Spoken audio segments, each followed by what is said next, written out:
लीला आता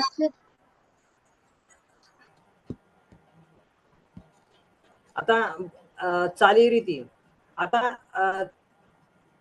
चाली आता या ठिकाणी ली वरती काय आपला दुसरी focus वेळ आहे म्हणजे जास्त भर आहे जोर आहे म्हणून आपण काय करायची दुसरी वेलांटी द्यायची दीर्घ आणि रीती आता या ठिकाणी रीतीला काय करायची पहिली रीती वेलांटी हा री आणि ती वरती काय फोकस जास्त फोकस आहे किंवा जोर आहे त्याला काय करायची दुसरी वेलांटी देतो आपण. सर मी पण असंच केलं पण आम्हाला टेस्ट येते ना त्याच्यामध्ये ते रॉंग येतं काय काय वेळेस.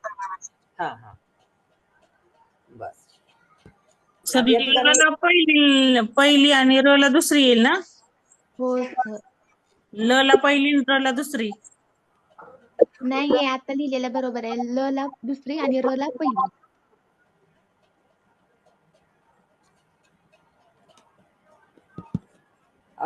कंटिन्यू करायचं का आपला विषय का दुसरा सोशल सायन्स होणार आहे. सरच सांगू शकतील सर. हो सर झालं सर तुमचं. येस शिंदे सर झालं का. हा कंटिन्यू करू शकतो सर आणखी काय अडचण नाही मला. हा पुढचा टॉपिक घेऊ शकतो मी आता वाक्याचे प्रकार घेताय का. हो म्हणजे हा मग घेता येईल का हे करायचं. किती वेळ लागेल तुम्हाला. म्हणजे पूर्ण हे कंटिन्यू तास होईल पूर्ण. बाकी मुलांना काढायचं का कुणाला काढायचं नाही का घेऊ दे का सरांना पूर्ण तास.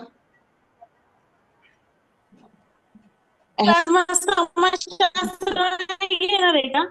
हा सर आज आपली जे ना थोडासा पिरियड आपली जे ना सर समाजशास्त्र नाही घेणार आहे का. घेणार आहे ना घेणार आहे सर घेतो म्हणतात तर समाजशास्त्रात हा म्हणजे आपलं काय होईल आजच्या मध्ये 2 टॉपिक होती. आता हा आपला काय झाला लेसन 1 मधला संधी झाल्या आणि त्यानंतर आता आपण काय करू वाक्य प्रकार घेऊया म्हणजे तुम्हाला एक ह्याच्यामध्ये सोपं जाईल.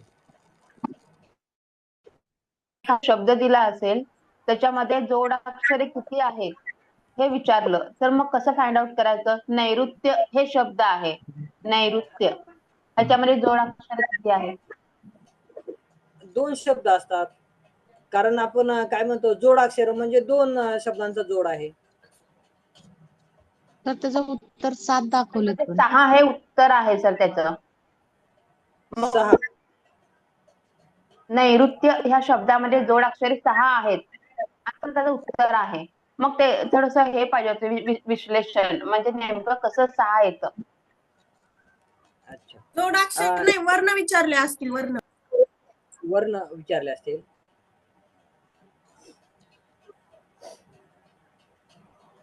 आता यामध्ये नैऋत्य हा म्हणजे जोड शब्द नाही. ते प्रश्न आणि चालेल. हा ठीक आहे त्याच्यावरती आपण उद्या चर्चा करू. ओके सर चालेल. आणि सर सहाय्यक शब्द कसा लिहायचा. य लिहायचं का सहाय्य कसा लिहायचा. ये जोडून लिहिल्यावर बरं येतं. हो तर ते ना मला टेस्ट मध्ये देते ते एखाद्या वेळेस य लिहिलं तर ते रॉंग येते परत सहाय्यक असं लिहिलं ते पण नेमकं काय लिहायचं तो कसा आहे शब्द सहाय्य. स ह्याला का ना हा डबल याला का आणि क सहाय्य य त्याच्यामध्ये फक्त य डबल येते. हो पण हे टेस्ट मध्ये काही काही वेळेस करेक्ट उत्तर रॉंग येते. पण त्याच्यात आन्सर कुठे दाखवतात आपल्याला. तर तुम्ही प्रश्न वेगळेच आहेत टेस्ट मध्ये. हो ते थोडस जंबल पडायला सर शिकायला वेगळं व्हायला दाखवलंय तर मी ते व्ह्यू सोल्युशन मध्ये जायचं मग आपले किती रॉंग आले तर काय चुकले त्याच्यावर कळतंय ना. मग ते आपण बरोबर लिहिलेलं असलं ना टेस्ट मध्ये चुकून वेगळंच येतंय. हॅलो ह्या टेक्स्टचा वेगळा आहे त्याचा जास्त विचार करू नका. मराठीमध्ये जे काय आपण प्रूफ रिडिंग म्हणतो पुस्तकामध्ये एखादा शब्द घ्यायचा आणि त्या आपण लक्षात ठेवायचा. सर एकच प्रयोगावर खूप वाक्यांना मार्क्स फक्त जाते. परत परत विचारायला लागलाय. क्रियापद कोणती विचारायला लागलाय. वाक्य एकच आहे, फक्त वर्तमान काळ, अपूर्ण वर्तमान काळ, भूतकाळ, आणि अपूर्ण किती अपूर्ण रीती वर्तमान काळ. हेच प्रश्न 3-3दा यायला पण त्याच्यात कळना. हो सर. आणि प्रयोग सर.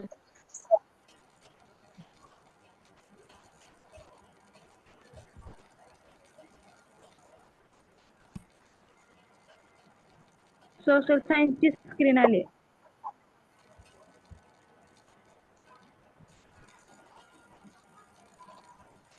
सर मराठीचं कंटिन्यू करायचं आहे का ह्यांचं सोशल सायन्स करता इतिहासचं?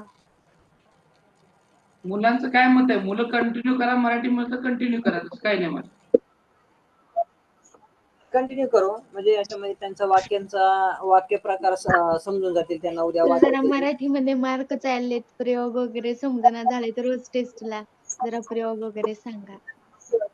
मराठी राहू दे का मग कंटिन्यू? हा सर, हो, मराठी सर, असू दे. राहू ते दे. प्रयोगाचे वाक्य प्रकाराचे हे प्रयोग आणि सांगू. क्रिया विशेषण वगैरे व्याकरण मध्ये मार्क चाललेत सर. तर विद्यार्थी मित्रांनो, ज्यावेळेस आपण बोलताना आताच आपण बघितलं की काही जास्त वाक्यात न बोलता शॉर्टकट मध्ये बोलतो, त्याच्यामध्ये संक्षिप्त रूपात बोलतो, त्याला आपण संधी म्हणतो. त्यानंतर ज्यावेळेस आपण वाक्याने बोलतो, पूर्ण वाक्यामध्ये बोलतो, संपूर्ण वाक्यात बोलतो, अर्थार्थी वाक्यात बोलतो, विधानार्थीत बोलतो, प्रश्न स्वरूपात बोलतो, प्रश्न